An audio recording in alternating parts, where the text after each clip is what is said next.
It's finally Wednesday, the day we have been waiting for so long. The release of Darth Vader issue number 5 is today, my friends. Seeing that yesterday was the release of the Mandalorian trailer, I think we are getting spoiled. As Star Wars fans, we have got an abundance of content as of right now, so let's start where we left off with the preview pages, where we saw Darth Vader taunt Sabé to go get her friends and meet him at a secluded place. The place where Darth Vader was headed after he entered Padmé's tomb and discovered where Padmé was just before her death. The next page shows us Darth Vader traveling to Polis, Massa. A crumbled Polis Massa was now decades after the last time we saw it in Revenge of the Sith. Everything was destroyed, even the maternity droid that handled Padmé giving birth and her death. Slowly, Darth Vader's shuttle lands closer to the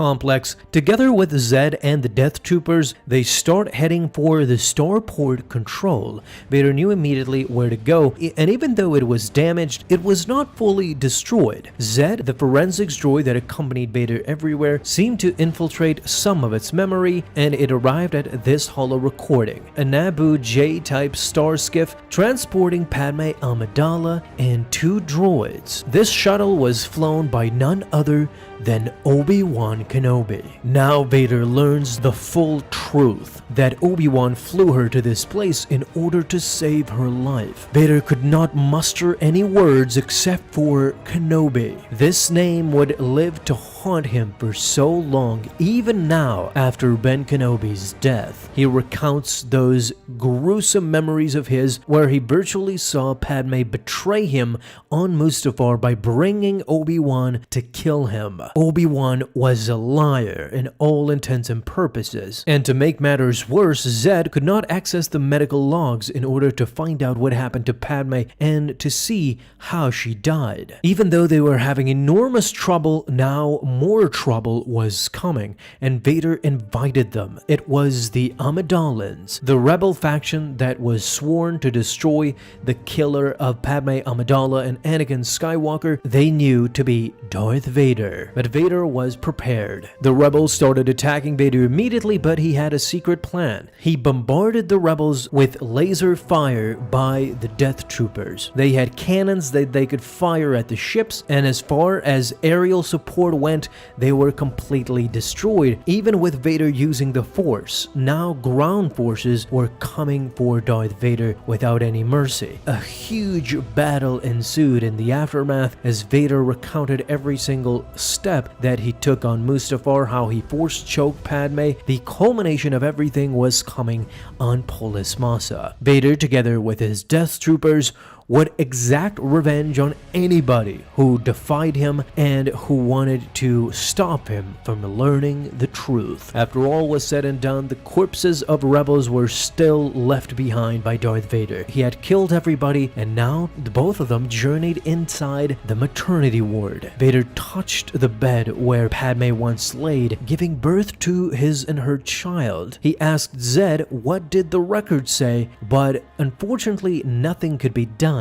These were so damaged that nothing could be accessed, but that wasn't the right answer for Darth Vader, as he slammed his fist on the bed and shook Zed with the Force, slinging him to the side. Zed was sorry, but there was nothing he could do until Vader notices a medical droid. Zed concludes that she was badly damaged, but they could access part of her memory bank to see what actually happened, and there it was. Vader was left stunned to see Padmé one last time laying on that bed in agonizing pain. It was Padmé. Vader simply had nothing to add or say. He was just watching everything unfold, and all of a sudden Padmé uttered that name again, Obi-Wan.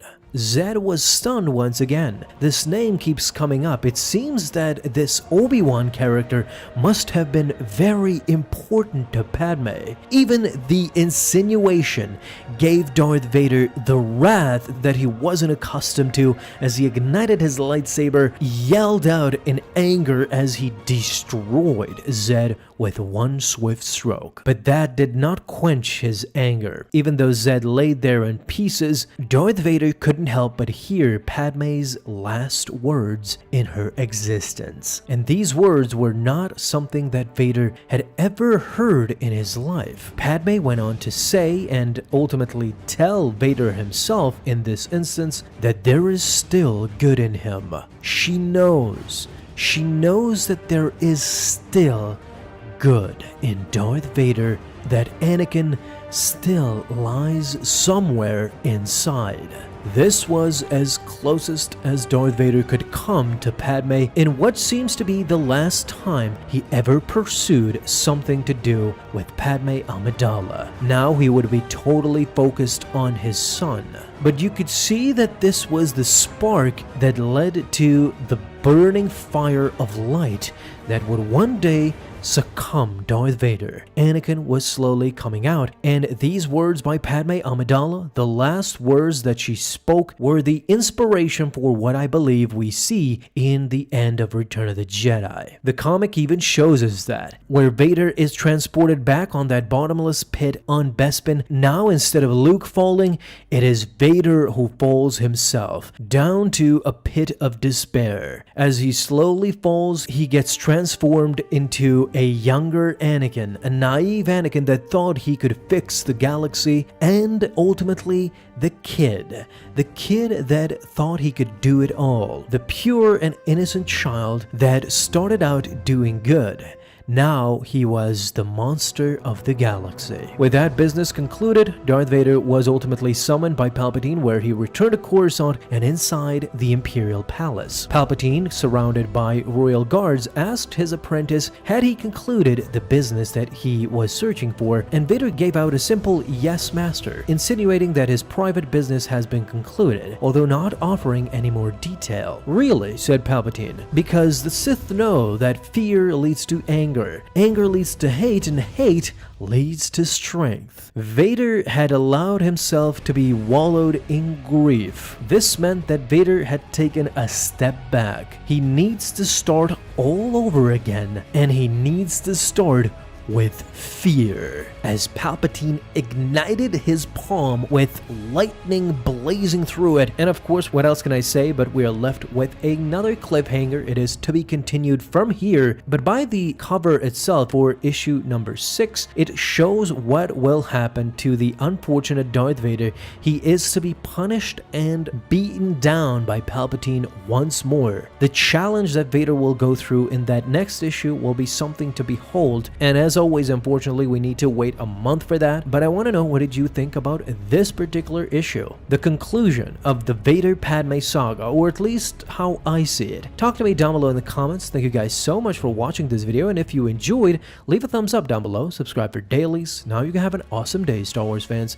I'll see you in the next video, and may the Force be with you. Until then.